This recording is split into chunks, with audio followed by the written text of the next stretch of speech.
እንኳን ለበዓለ ወልድ ኢየሱስ ክርስቶስ ወርሃዊ መታሰቢያ በዓል እንዲሁም በዚህች ዕለት ታስበው ለሚውሉ ቅዱሳን ወርሃዊና ዓመታዊ መታሰቢያ በዓላቸው በሰላም አደረሳችሁ አደረሰን። የተከበራችሁ የልዑል እግዚአብሔር ቤተሰቦች፣ እናታችን የቅድስት ድንግል ማርያም የአስራት ያደራ ልጆች፣ የቅዱሳን መላእክት፣ የቅዱሳን ጻድቃን፣ የቅዱሳን ሰማዕታት ወዳጆች፣ ከዚህ በመቀጠል በኅዳር ወር የሚነበበውን ድርሳነ ሚላድ የተሰኘውን የጌታችን የአምላካችን የመድኃኒታችን የኢየሱስ ክርስቶስን ልደቱን የሚናገረውን ድርሳን እናሰማለን። በስመ አብ ወወልድ ወመንፈስ ቅዱስ አሐዱ አምላክ አሜን። እንደ አምላክ በሆነ በአብና በወልድ በመንፈስ ቅዱስ ስም በቅድስት ሥላሴ እያመንሁና እየተማጸንሁ በዚች በእናቴ ቅድስት ቤተ ክርስቲያን ፊት ሰይጣን ሆይ ክዳለሁ። ለዚህም ምስክሬ ጽዮን ማርያም ናት ለዘላለሙ አሜን። በጌታችንና አምላካችን መድኃኒታችን ወልድ ዋሕድ ኢየሱስ ክርስቶስ በወርኃ ኅዳር 29 የበዓለ ልደቱ መታሰቢያ ቀን የሚነበበው መጽሐፈ ሚላድ የተሰኘው ድርሳኒ ነው። ይህ መጽሐፍ ሚላድ ፍጥረት ሁሉ ሳይፈጠር፣ የምድር ስፋት ሁሉ ሳይፈጠር፣ የነፋሳት ኃይላት ሁሉ ሳይነፍስ፣ የነጎድጓድ ድምፅ ሳይሰማ፣ የንጹሕ ኃይል ሳይበረታ፣ የመብረቅን ብልጭታም ሳይበርቅ አስቀድሞ ወልድ ከአብ መወለዱን ይናገራል። ፍጥረት ሁሉ ሳይፈጠር ክርስቶስ ፍጹም ቸር ከሆነ አብ ክርስቶስ ተወልዷልና። ዳግመኛ ምዕራቡና ምስራቁን የሚገዛ የአይሁድን ሥልጣናትን የሚያደርግ አሸናፊ አንበሳ ክርስቶስ ወንጌላዊ አዳራሽ ከሆነችው ድንግል ማርያም ተወለደ። መንግሥቱም ዘላለማዊ መንግሥት ነው፣ ግዛቱም ፍጻሜ የሌለው ነው። ሁላችንም ሕዝበ ክርስቲያን በክንዱ ኃይል እንደገፍ፣ በብርሃነ መስቀሉም ከሲኦል ጨለማ እንወጣ፣ በሰማያዊ መንግሥቱ ከቅዱሳኑ ጋር ለዘላለሙ እንኖር ዘንድ አሜን። ይሁን ይደረግ። አንተ ከሃዲ ሆይ ክርስቶስ ከድንግል ማርያም ስለመወለዱና ዓለምን ስለ ጎበኙት ነቢዩ ዕዝራ ትንቢት እንደተናገረ ስማ ልንገርህ። ነቢዩ ዕዝራ እንዲህ አለ። እኔም አልሁህ ቤቱ ጋሻዬ እሽ በለኝ፣ በዐይኖችህም ፊት ባለሟልነት ካገኘው ለባሪያህ ንገረው። ዓለምን በማን ትጎበኛለህ? እርሱስ ሳለኝ በመጀመሪያም በሰው ልጅ በኋላም እኔ ግን ራሴ ጎበኘዋለሁ። ሰማይና ምድር ሳይፈጠር ሀገሮችም ሁሉ ሳይፈጠሩ የዓለም መንገድ ሳይጸና ነፋሳትም ሳይነፍሱ የነጎድጓድ ድምፅ ሳይሰማ የመብረቅም ብልጭታ ሳይበራ የገነት ምድር ሳትፈጠር አበቦች ውበት ሁሉ ሳይታይ የመሬት መነዋወጥ ኃይልም ሳይጸና ሰራዊተ መላእክትም ሳይፈጠሩ የሰማይ ምጥቀት ሁሉ ሳይታይ የሰማያዊ መስፈርት ሁሉ ሳይሰፈር እንዲሁም የሚመጣው ዓለም ፍጋት ሳይታወቅ የጌታ ማኅተም ሕጉን በሚጠብቁና ሃይማኖትን በሚያምኑት ላይ ሳይታተም ያን ጊዜ ያን ሁሉ ሳይሆን እኔ ይህንን ዓለም ጎበኘው ዘንድ አሰብሁ። ነቢዩ ዕዝራ ዓለምን በማን ትጎበኛለህ ባለው ጊዜ አስቀድሞ በሰው ልጅ ጎበኘዋለሁ፣ ኋላ ግን እኔ ጎበኘዋለሁ ያለውም በልዑል ነቢይ ሄኖክና ዕዝራ ዳንኤልም የትንቢታቸው ቀጠሮ ድንግል ማርያም የወለደችው ኢየሱስ ክርስቶስ ነው። ዳግመኛም ነቢዩ ዕዝራ ስለ ኢየሱስ ክርስቶስ ወደፊት ተመልከት፣ የምታየውን ሁሉ ወቅ፣ የሚለኝን ቃል ሁሉ ሰማው። አየሁ፣ ያን ጊዜም አንበሳ እያገሳ ከዱር ተነሳ፣ እንደ ሰውም ድምፅ ሲናገር ሰማሁት። ያንንም ንስር የምነግርህና ልዑል ያለህን አንተ ስማ፣ ምድርንም ሁሉ ይገዟት ዘንድ ከፈጠሯቸው ዘመናት ፍጻሜ ከሚያደርስባቸው ከለዚህ ከአራቱ እንስሳት የቀረ አንተ አይደለምን? ሲልም ሰማሁ አለ።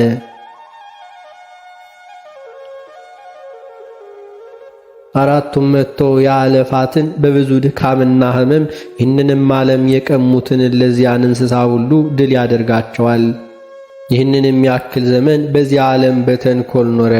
ዓለምንም በክፉ አገዛዝ ገዛት።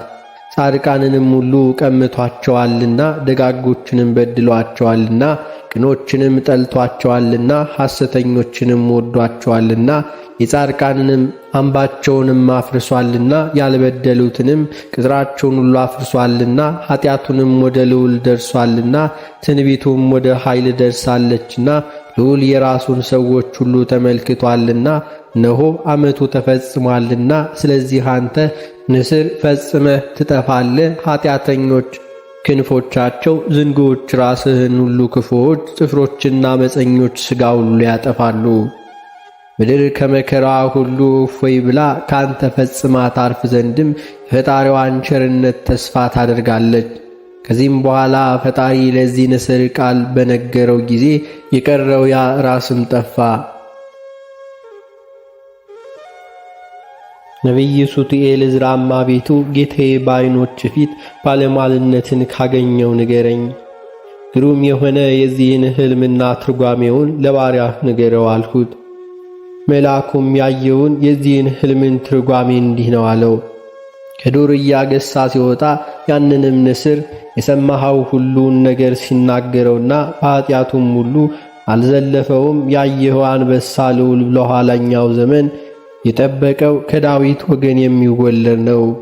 መጥቶም ኃጢአታቸውን ሁሉ ይነግራቸዋል፣ ስለ በደላቸውም ይዘልፋቸዋል። በፊታቸውም ፍዳን ይገልጥባቸዋል። በሕይወት ሳሉም አስቀድሞ በፍርድ ያቆማቸዋል።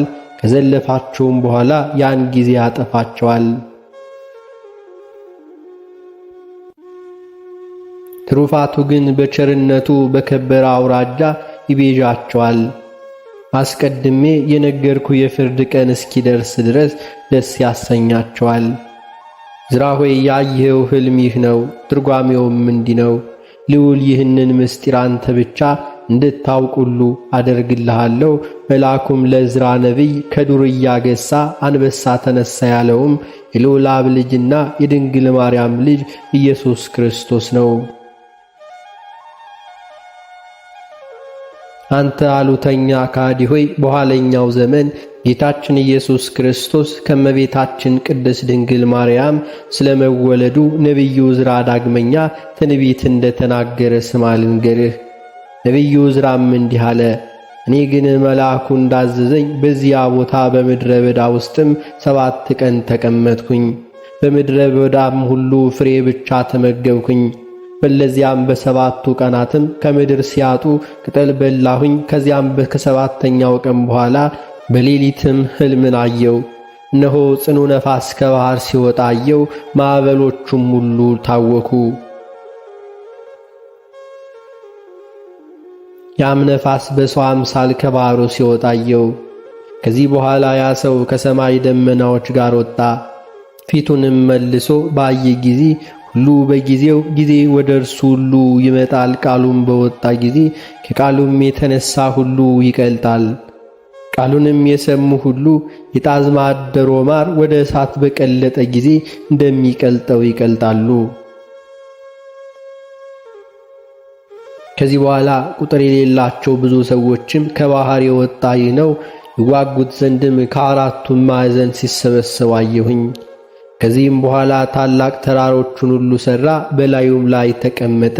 ያም ተራራም የተሠራበትን ሁሉ ላውቅ ወደድኩኝ፣ ነገር ግን አልቻልኩም። ከዚህም በኋላ ይጣሉት ዘንድም የተሰበሰቡ ሁሉ ፈጽመው ፈሩ፣ ነገር ግን ይዋጉት ዘንድም ፈሩ።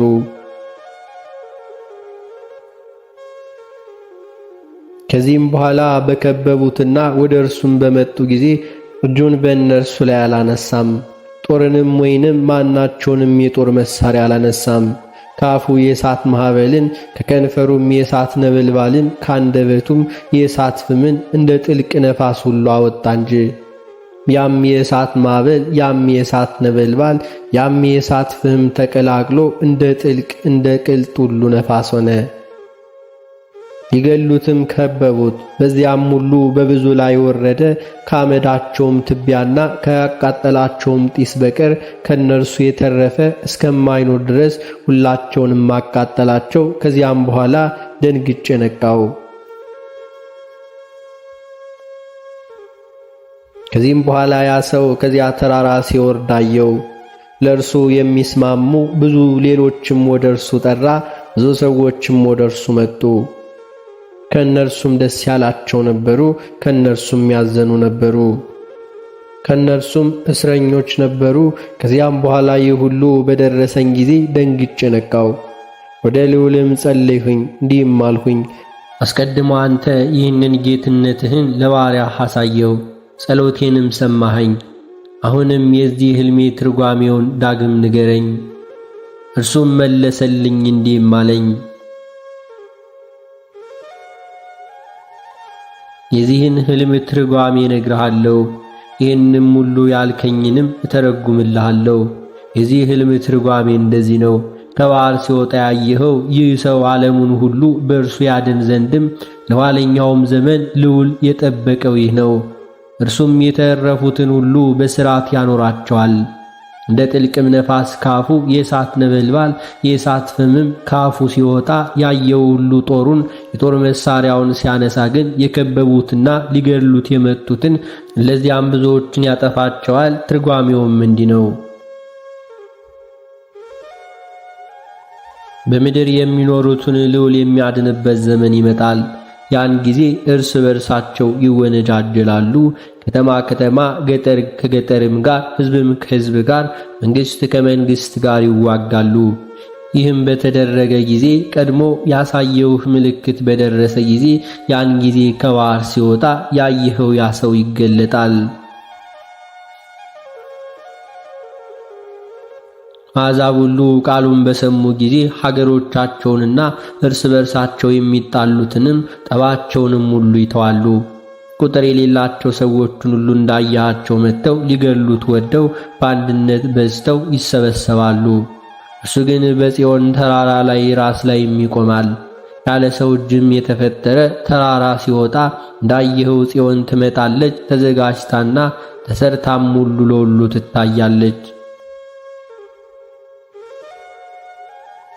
እንደ አውሎ ነፋስም የተበተኑ አሕዛብን በኃጢአታቸው የሚዘልፋቸው እርሱ ወልድ ነው። የሥራቸውንም ክፋት በፊታቸው ይገልጥባቸዋል።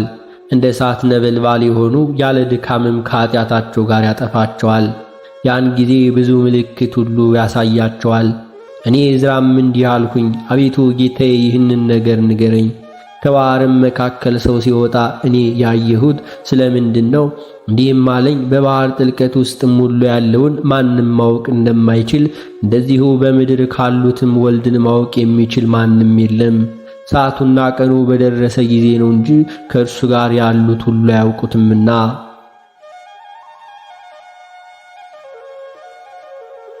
ያየኸው የሕልም ትርጓሜ ይህ ነው።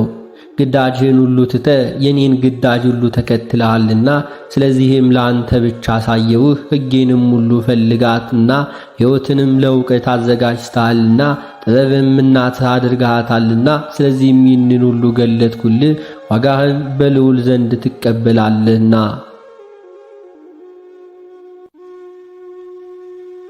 አንተ ክርስቲያናዊ ሰው ሆይ በሺህ ዘመን ለቅዱሳን ስለምትሰጠው ስለ ክርስቶስ መንግሥት ዳግመኛ ስማ ልንገርህ።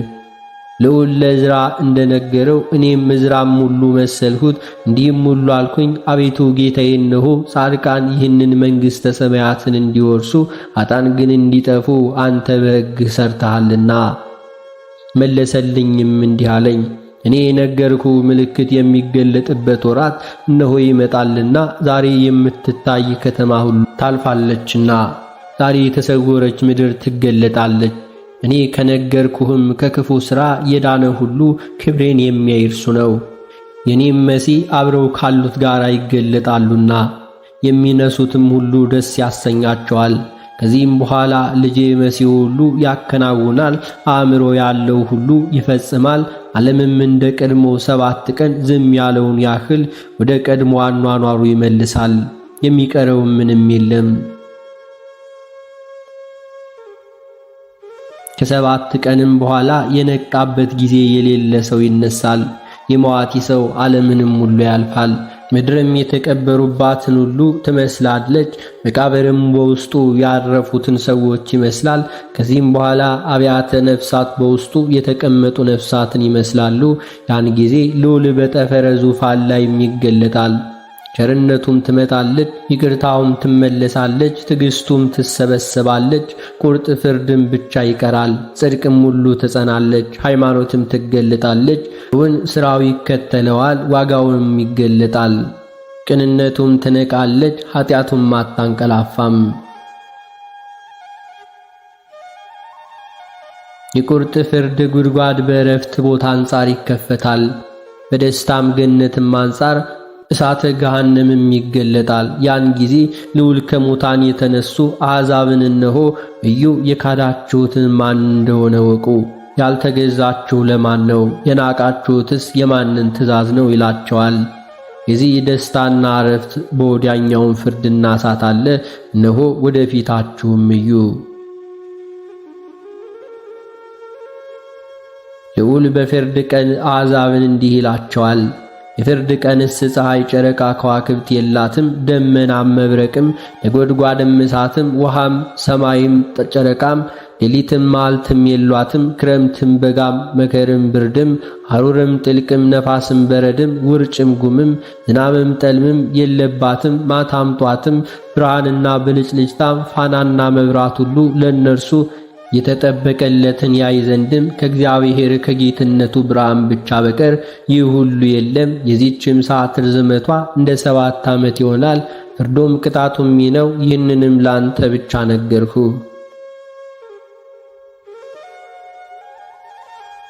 እኔም መልሼ አሁን አቤቱ ትእዛዝህን ጠብቀው የኖሩ ብፁዓን ናቸው።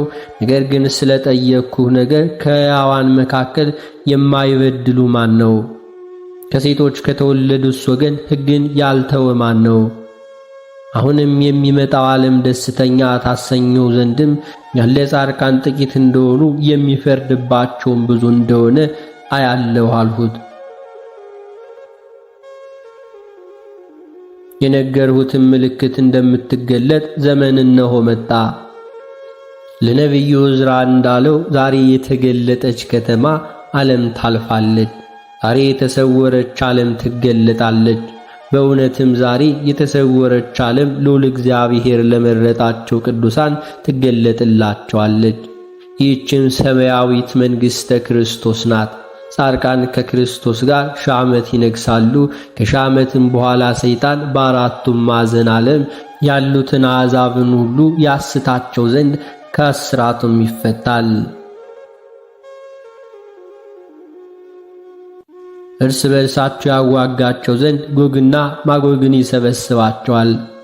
ዮሐንስ ሀቡ ቀለምሲስ እንደተናገረ ከዚህ በኋላ እሳት ከሰማይ ወርዳ በላቻቸው። የሚያስታቸው ይህንን ሰይጣንያን አውሬ ሐሳዊ መሲህ ካለበትና እሳትና ድኝ መበላት ሁሉ ጉድጓድ ውስጥ ቀንና ሌሊትም ለዘላለሙም ይቀመጡ ዘንድ ጨመሩት። ነቢዩ ዕዝራም እንደተናገረው የኔ መሲህ ከወገኖች ጋር ተገልጦ የተነሱትን ደስ ያሰኛቸዋል። በእውነትም ክርስቶስ ከተመረጡ ወዳጆቹ ጋር ተገልጦ 1000 ዓመት ከእርሱ ጋር ይነግሱ ዘንድም የተመረጡ ጻድቃን ደስ ያሰኟቸዋል።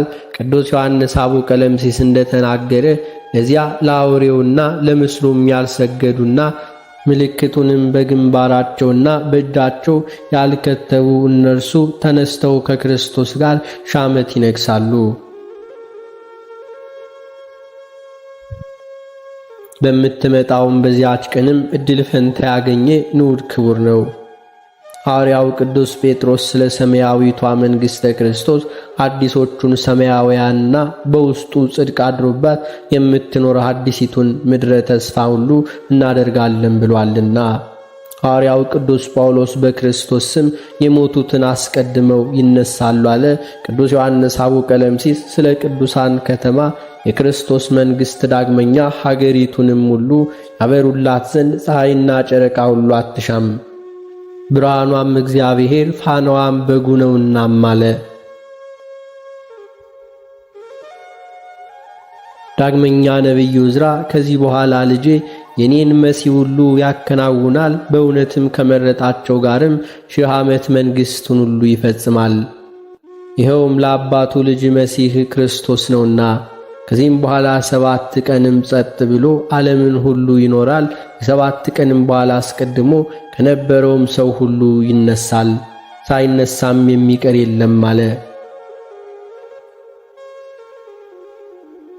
ይህችውም የፍርሃትና የመንቀጥቀጥ ቀን ዕለትም እሁድ ናት። መዋቲ ሰው የሚኖርበት ዓለምም ሁሉ ያልፍባታል። አዲሶቹም ሰማያትና ጽድቅ የማይፈጸምበት ፍጹም ደስታም በውስጧም አድሮባት የምትኖር አዲሲቷም ምድር ሁሉ ይገለጣሉ።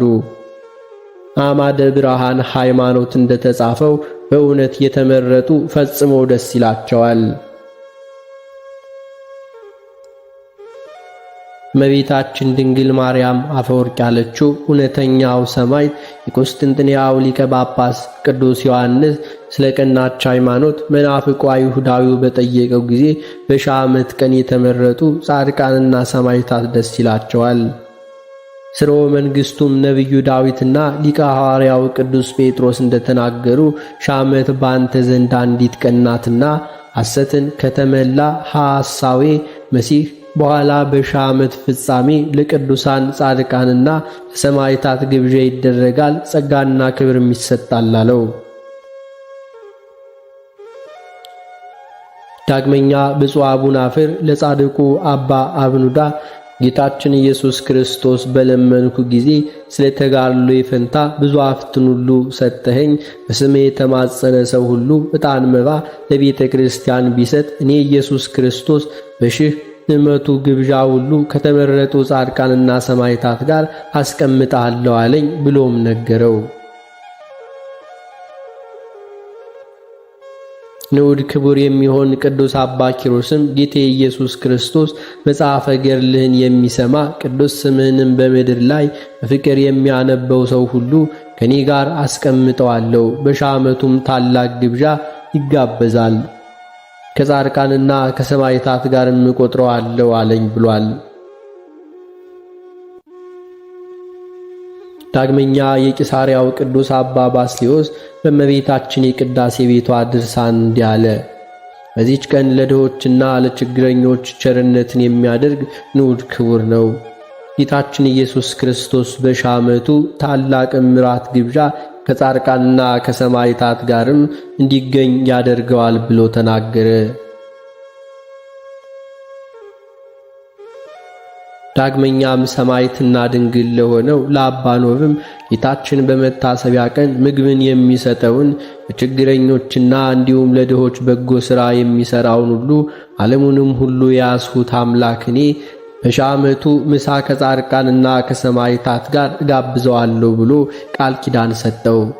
የእስክንድርያው ሊቀ ጳጳሳት ቅዱስ አባ አትናቴዎስም በቅዱሳን አባቶቻችን በአብርሃምና ይስሐቅና በያዕቆብ መታሰቢያ ቀን ለድሆችና ለችግረኞች ምሕረት የሚያደርጉ ንዑዳን ክቡራን ናቸው። ጌታችን ኢየሱስ ክርስቶስ በአባታችን አብርሃምና ይስሐቅ ያዕቆብም ስም ምሕረት የሚያደርግ ሰው ሁሉ በ1000 ዓመቱ ግብዣ ከእርሱ ጋር ይቀመጣል፣ ወደ ዕረፍተ መንግሥተ ሰማያትም ይገባል ያለውን ቃል ኪዳኑን ይጠብቅላቸዋል።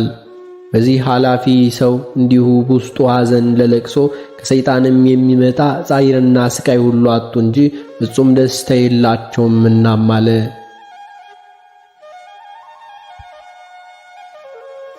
ነገር ግን እንብላ እንጠጣ፣ ነገ እንሞታለንና የሚሉ ካዲያን በዚህ ዓለም ይደሰታሉ፣ በኋለኛውም ዓለም ፍዳ ይቆያቸዋልና። ጌታችን በወንጌል ዛሬ የሚያለቅሱ ንዑዳን ክቡራን ናቸው እነርሱ ይደሰታሉና ብሎ እንደተናገረ ለተመረጡ ጻድቃን ግን በዚህ ዓለም ደስታ የላቸውም፣ በኋለኛው ዓለም ግን ፈጽሞ ደስ ይላቸዋል።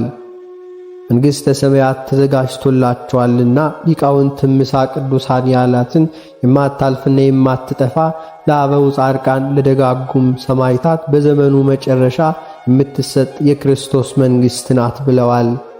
እኛ ሁላችን ሕዝበ ክርስቲያንም አምላካችን ኢየሱስ ክርስቶስ ከቅዱሳኑ ሁሉ ጋር በደብረ ጽዮን ይሰብስበን ለዘላለሙ አሜን።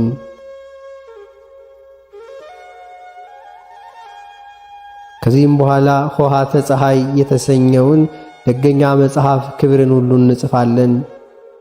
እቱም የተባለች በድንጋሌ ሥጋ በድንጋሌ ነፍስ ጸንታ ነውር ነቀፋ ሳይኖርባት ጌታችንን ጸንሳ የወለደችው እመቤታችን ቅድስት ድንግል ማርያም ናት። ወንጌልን ተምረህ የእግዚአብሔር ልጅ የተባልክ ክርስቲያናዊ ምእመን ሆይ በስምህ በግብር በአካል ሦስት በመለኮት አንድ የሆነ የእግዚአብሔር የቸርነቱንና የሦስትነቱን ምስጢር አስቀድመ ተማር።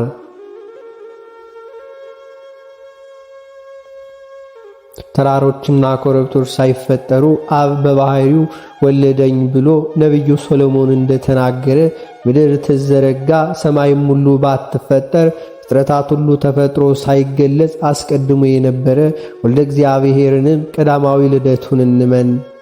ዳግመኛ አብርሃምና የይስሐቅና የያዕቆብ ልጅ ከምትሆን እመቤታችን ድንግል ማርያም ክርስቶስ ኢየሱስ መወለዱንና በደልቡና የማይመረመር የአብ አካላዊ ቃል ድንቅ በሚሆን ጥበቡ ማኅተመ ድንግልናዋን ሳይከፍል ተጸንሶ መወለዱን እንመን።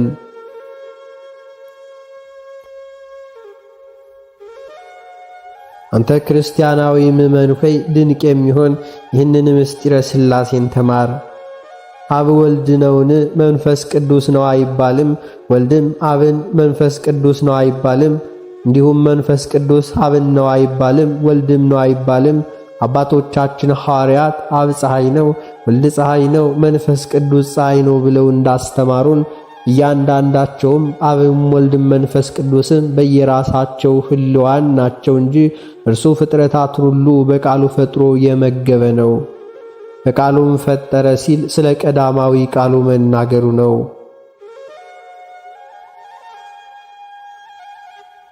ይኸውም አንድያ የባሕሪ ልጁ ኢየሱስ ክርስቶስ ነው።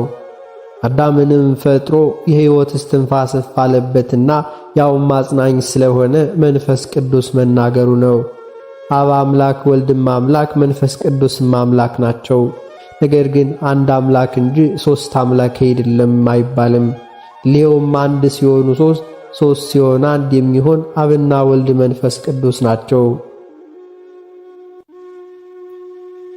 እኛ ግን የሃይማኖት ልብስን ለብሰን መለኮት የተዋሃደው ቅዱስ ቁርባንን ሁሉ እየተቀበልን ጌታችን ኢየሱስ ክርስቶስ ሥጋችን ነፍሳችን በንስሐ ቀድሶ ለጋስነት የሰጠውን ሀብተ ልጅነትን ለዘላለሙም ከእኛ ጋር ጸንቶ ይኖር ዘንድ ስለበላነው ቅዱስ ሥጋው እንዲሁም ስለጠጣነው ክቡር ደሙ ብሎ በደብረ ጽዮን የመንግሥቱ ወራሾች አደርገን ዘንድ የሥላሴን አንድነት ሦስትነት አምነን ለጌትነቱ እንሰግዳለን።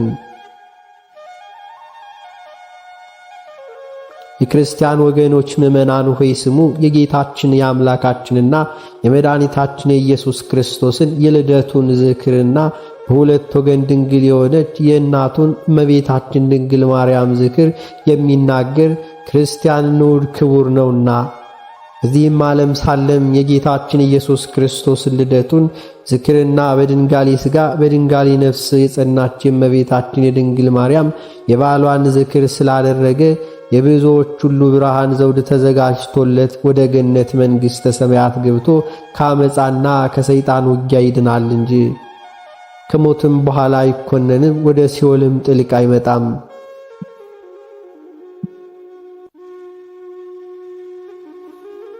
የክርስቲያን ወገኖች ሆናችሁ ወንዶችም ሴቶችም ሁላችሁም ስሙ እንነግራችኋለን። የቅዱሳንን ዝክር ማድረግ ታላቅ በረከትና መንፈሳዊ ሕይወት ሰማያዊ ጸጋንም ይሰጣል። ስለዚህም የቅዱሳኑን ሁሉ ዝክራቸውን ማድረጋቸውን አታቃሉ። የቅዱሳን በዓል ማክበር ቀላል አይምሰላችሁ። ከሁሉም ይልቅ የነቢያትና የሐዋርያት አርስተ ትዕግሥታቸውን ሁሉ ይሰጣል። እንዲህም ብሎ መከራን ሁሉ ታግሰው የተጋደሉ የሰማዕታትና ስለ መንግሥተ ሰማያትን ብለው በጾምና በጸሎት ሥጋቸውን ያደከሙና ይህንንም እንዲሁም ሁሉ ነው ዓለም በተጋድሎ ድል የነሳ የጻድቃንና የመነኮሳት ጌታ አምላክ ሙላከ ምሕረት ኢየሱስ ክርስቶስ መድኃኒታችን ዝክረ በዓሉን ማድረግ አስቀድሙ።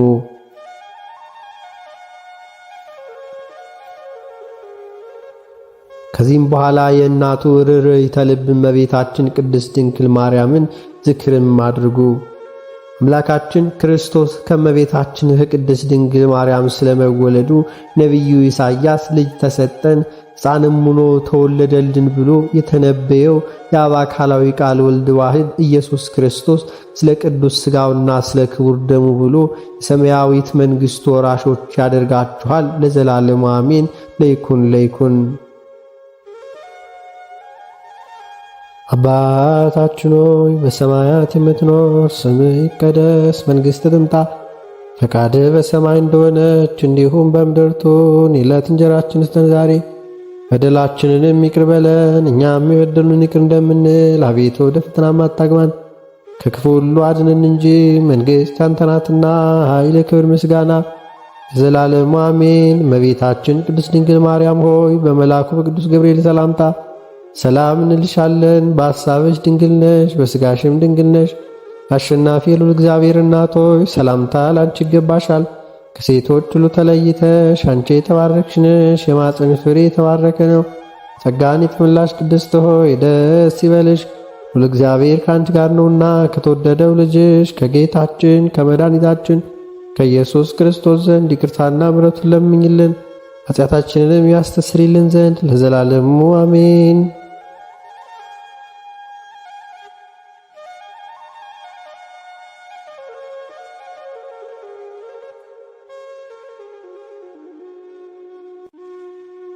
የተከበራችሁ የልዑል እግዚአብሔር ቤተሰቦች ከዚህ በመቀጠል በኅዳር 29 ቀን የሚነበበውን ስንክሳር እናሰማለን።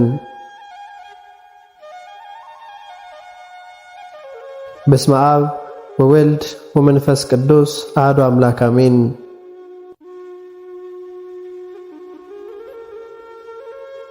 አንድ አምላክ በሚሆን በአብ በወልድ በመንፈስ ቅዱስ ስም ኅዳር 29 በዚች ቀን ክብር ይግባውና ጌታችንና መድኃኒታችን ኢየሱስ ክርስቶስ ከእመቤታችን ከቅድስት ድንግል ማርያም ለተወለደበት ልደቱ መታሰቢያ ሆነ።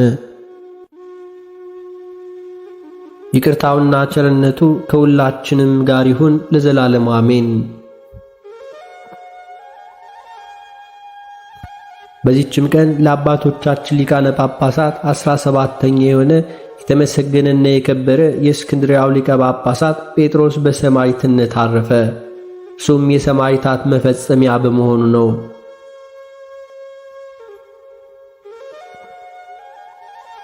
የዚህም አባት ወላጅ አባቱ በእስክንድርያ ሀገር ሊቀ ካህን ነው። ስሙም ቴዎድሮስ ነው። የእናቱም ስም ሶፊያ ነው። እነርሱም እግዚአብሔርን እጅግ የሚፈሩ ጻድቃን ናቸው። ነገር ግን ልጅ አልነበራቸውም። በሐምሌ ወር በ5 የቅዱሳን ሐዋርያው የጴጥሮስና የጳውሎስ በዓላቸው በሆነ ጊዜ ብዙ ክርስቲያኖች ያማሩ ልብሶችን ከልጆቻቸው ጋር ተሸልመው ወደ ቤተ ክርስቲያን ሲመጡ የዚህ ቅዱስ እናት ሶፊያ አየች። በከበረ መሠዊያውም አንጻር ቆማ ልጅ ሰጣት ዘንድ በብዙ እንባ ክብር ይግባውና ጌታችን ኢየሱስ ክርስቶስን ለመነችው። በዚያችም ሌሊት ቅዱሳን ሐዋርያት ጴጥሮስና ጳውሎስም ተገለጡላትና እነሆ ክብር ይግባውና እግዚአብሔር የተባረከ ልጅን ሁሉ ይሰጥ ዘንድ ልመናሽን ተቀበለ፣ ስሙንም ጴጥሮስ በይው አሏት። ከዚህም በኋላ ወደ ሊቀ ጳጳሳቱ አባ ቴዎናስ እንድትሄድና እንዲጸልይላት አዘዟት።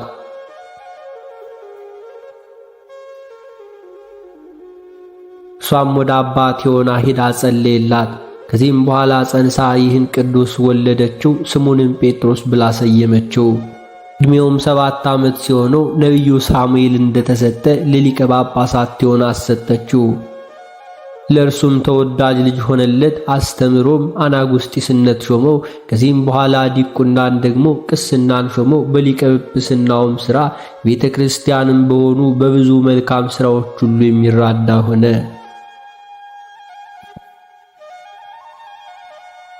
የሊቀ ጳጳሳት አባ ቴዎናስ እንዲሁ የሚያርፍበት ጊዜ ሲደርስ በእርሱ ፈንታ አባ ጴጥሮስን ሊቀ ጵጵስና እንዲሾሙት ኤጲስቆጶሳቱንና ካህናቱን አዘዛቸው።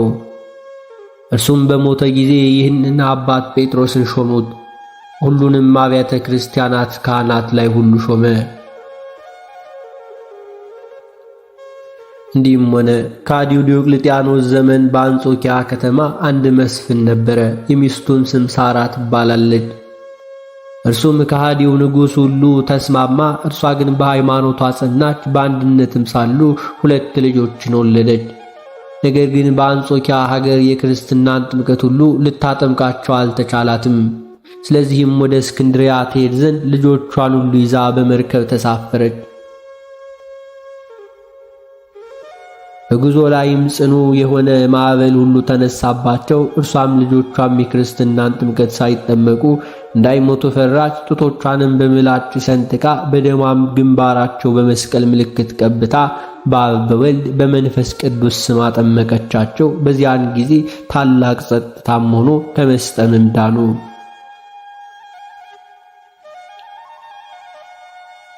ወደ እስክንድሪያም ሀገር በደረሰች ጊዜ ያጠመቀቻቸው ልጆቿ ከሀገሩ ልጆች ጋር ወደ ሊቀ ጳጳሳቱ ጴጥሮስ እነርሱን አቀረበች። ይህም አባት ያጠምቃቸው ዘንድ ወደ ልጆቿ በደረሰ ጊዜ ውሃው እንደ ሰም ሆኖ ረጋ፣ ወደ ሌሎቹም ሲደርስ ይፈሳል። ወደዚያችም ሴት ልጆች ሲመለስ እንደ ሰም የረጋ ይሆናል። እንዲሁም 3 ጊዜ አደረገ፣ አደነቀ። ከእርሷም ስለሆነው ነገር ጠየቃት። እርሷም የባህር ማዕበሉ እንደተነሳባት ባወቀች ጊዜ ጡቶቿን ሰንጥቃ በደሟ ልጆቿን በግንባራቸው እንደቀባቻቸውና በአብ በወልድ በመንፈስ ቅዱስ ስም እንዳጠመቀቻቸው ነገረችው። ሊቀ ጳጳሳት አባ ጴጥሮስም ሰምቶ እጅግ አደነቀ። አንዲት ቤተ ክርስቲያንም እንዲህ ትላለች እንዲህም ትሰራለች ብሎ እግዚአብሔርን አመሰገነው።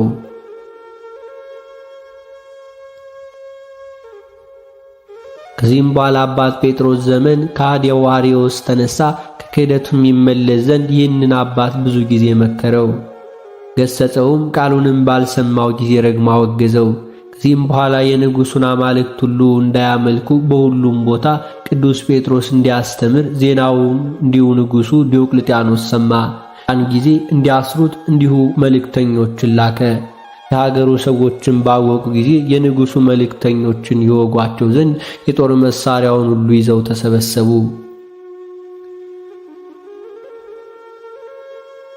ቅዱስ አባት ጴጥሮስም ስለ እርሱ ታላቅ ሁከት እንደሚሆን ባየ ጊዜ ስለ ሕዝቡም ነፍሱን ለሞት አሳልፎ ሊሰጥ ወደደ። ሕዝቡንም ሁሉ ወደ እርሱ አቅርቦ በቀናች ሃይማኖት እንዲጸኑ አዘዛቸው። አጽናንቶም አረጋግቶ ወደ ቤቶቻቸው እንዲገቡ አሰናበታቸው።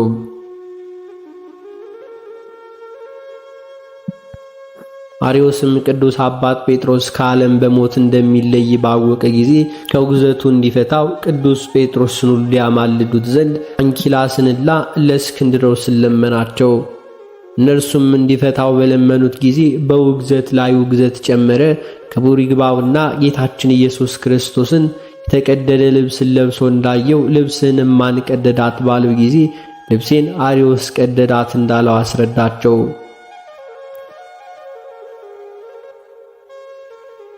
ይህም ማለቴ ከአባቴ ለየኝ ማለት ነው። ሁለተኛም ከእርሱ ተጠበቁ፣ በክህነትም ሥራም ሁሉ አትሳተፉ፣ እርሱ ለክቡር ባለቤት ክርስቶስ ጠላቱ ነውና አላቸው። አንተም አንኪላስ ከኔ በኋላ ሊቀ ጵጵስና ትሾም ዘንድ አለ። አንተም አርዮስን ሁሉ ትበቀለዋለ፣ ፈጥነህም ሁሉ ትሞታለህ አለው። ከዚህም ነገር በኋላ ቅዱስ አባት ጴጥሮስም የንጉሡን መልእክተኞች ጋር በስውር ተማከረ። በእስር ቤትም ውስጥ ሁሉ ሲያንኳኳቸው ከእነርሱም ወደ መስኮቱ እንዲቀርቡ እነርሱም ራሱን ሁሉ እንዲሰጣቸው ንጉሡን ሁሉ እንዳዘዛቸው ይፈጽሙ ዘንድ በዚያን ጊዜ የወንጌላዊው ማርቆስ መቃብር ወዳለበት ከከተማ ውጭም ይዘው ወሰዱት። በዚያም ወደ ክብር ባለቤት ጌታችን ኢየሱስ ክርስቶስ የደሜ መፍሰስ ለጣዖታት አምልኮ መጨረሻ ይሁን፣ ዓለምም ይጥፋ ብሎ ጸለየ። ከሰማይም አሜን ይሁን ይደረግ የሚል ቃል መጣ። ለዚያ ቦታም በአቅራቢያው የነበረችው አንዲት ብላቴና ድንግል ይህንን ቃል ሰምታ ተናገረች። ከዚህም በኋላ ቅዱስ አባት ጴጥሮስ ወታደሮቹ የታዘዙትን ሁሉ ፈጽሙ አላቸው። በዚያን ጊዜ የከበረች ራሱን ቆረጡ። በርኑንም 2 ሰዓት ያክል ቆመ። ሕዝቡም ከከተማው ፈጥነው በመውጣት ወደ እስር ቤት ሁሉ መጡ። እስከ ነገሯቸውም ድረስ የሆኑን ሁሉ አላወቁም ነበር። ከዚህም በኋላ የቸር ጠባቂያቸውን ሥጋ አንስተው ወደ ከተማው ሁሉ አመጡ። አክብረውም ገንዘውም እንደዚሁ ወደ ቤተ ክርስቲያን ውስጥም አግብተው በወንበሩ ላይ አስቀመጡት። ከዚህም አስቀድሞ በወንበሩ ላይ ሲቀመጥ ከቶ ማንም አላየውም። በወንበር ላይም የማትቀመጥ ለምንድን ነው ብለው በጠየቁት ጊዜ እኔ የእግዚአብሔር ኃይል ወንበሩ ላይ ተቀምጦ አየዋለሁና ስለዚህም በዚህ ወንበር ላይ መቀመጥን እፈራለሁ ብሎ መለሰላቸው። ግንዘቱንም አከናውነው ከተመረጡ ሊቃነ ጳጳሳት ከሥጋቸው ጋር ሥጋውንም አኖሩ። እርሱም በወንጌላዊ ማርቆስ ወንበር በሹመቱ የኖረ 14 ዓመት ነው። የሾሙትም ዲዮቅልጥያኖስ እንዲሁ በነገሰ በ26 ዓመት ነው። በሥጋውም ብዙ ድንቅ ታምራት ተገለጡ። ለእግዚአብሔር ምስጋና ይሁን። እኛንም በዚህ አባት ጸሎት ይማረን፣ በረከቱም ከኛ ጋር ትኑር ለዘላለሙ አሜን።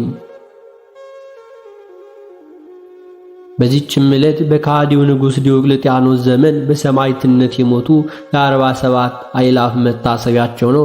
በረከታቸው ከኛ ጋር ትኑር ለዘላለሙ አሜን።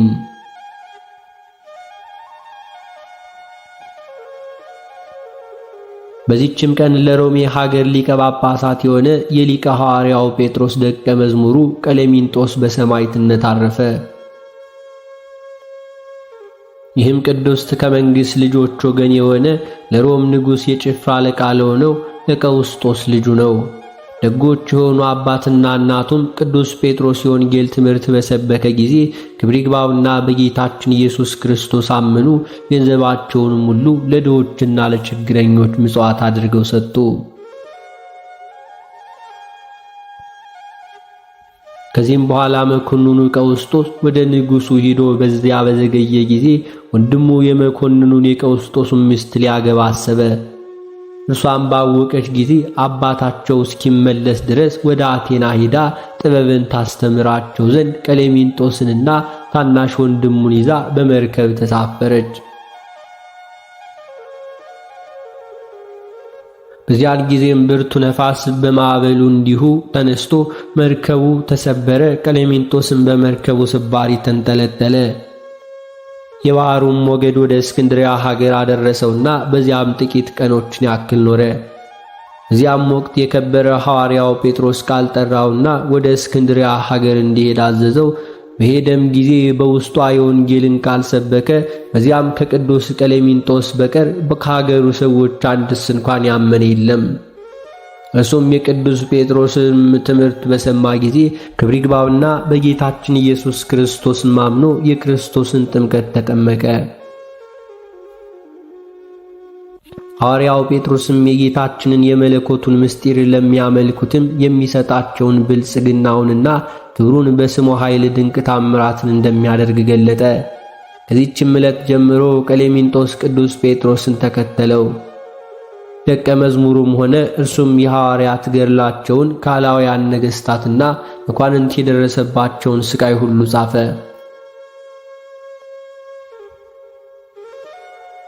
ከዚህም በኋላ በብዙ ሀገሮች ውስጥም አስተማረ። ሐዋርያትም በጉባኤ ተናግረው የሠሯቸውን ሁሉ የሥርዓት መጻሕፍትን ሁሉ ለእርሱ ሰጡ። ከዚህም በኋላ በሮሜ ሀገር ሊቀ ጵጵስና ተሾመ። በትምህርቱም ከሰዎቹ ብዙዎቹ እግዚአብሔርን ወደ ማወቅ መለሳቸው።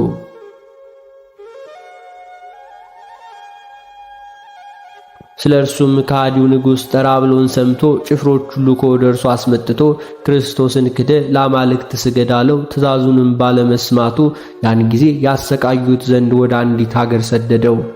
እርሱም በላዩ ሁሉ እንዳይነሱበት ከሀገሩ ሰዎችና ከዘመዶቹም የተነሳ ፈርቷልና መኮንኑም ጽኑ ሥቃይን እንዲያሰቃዩትም አዘዛቸው። የዚያም አገር መኮንን በመርከቦች ውስጥም የሚኖር እግሮቹ ያሉትን ከባድ ብረት በአንገቱ ላይ ውስጥም አንጠልጥሎ ከባሕሩ ውስጥም ሁሉ አሰጠመው።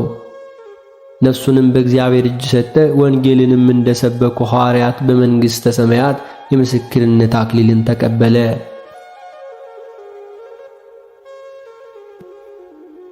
እንዲህም ሆነ።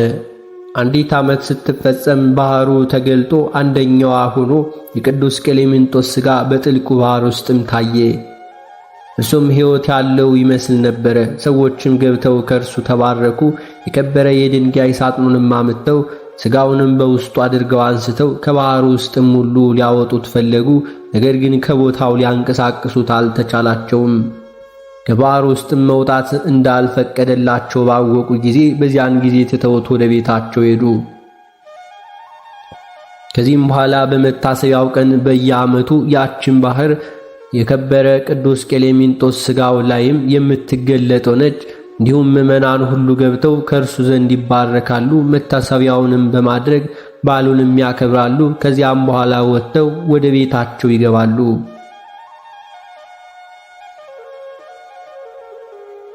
ከአስደናቂ ታምራቶቹም ከተጻፉትም ሁሉ ያዩ ይህንን ተናገሩ።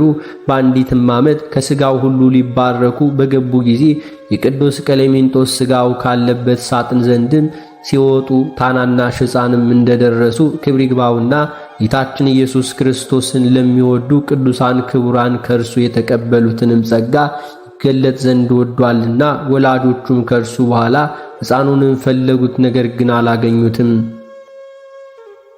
ባሕሩም በላዩ ተከድኖ ነበርና ሙቶ ወደ ባሕሩ ውስጥም ሁሉ ያሉት አራዊት ሁሉ የበሉት መስሏቸው አለቀሱ። እንደ ሥርዓታቸው በማዕጠንትና በቁርባን ቅዳሴ መታሰቢያውን አደረጉ።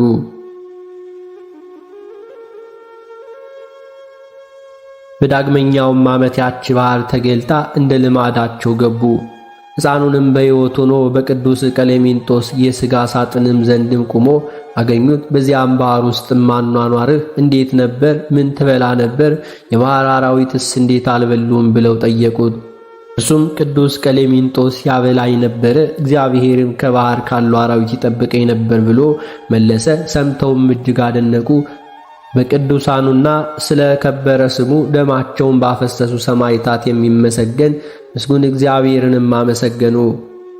ለእግዚአብሔር ምስጋና ይሁን። እንዲሁም እኛን በሐዋርያው ቀሌምንጦስ ጸሎት ይማረን፣ በረከቱም ከእኛ ጋር ትኑር ለዘላለሙ አሜን። አነሳስቶ ላስጀመረን አስጀምሮ ላስፈጸመን ለጌታችን ለአምላካችን ለመድኃኒታችን ለኢየሱስ ክርስቶስ ክብርና ምስጋና ይገባል፣ ዛሬም ዘወትርም ለዘላለሙ አሜን።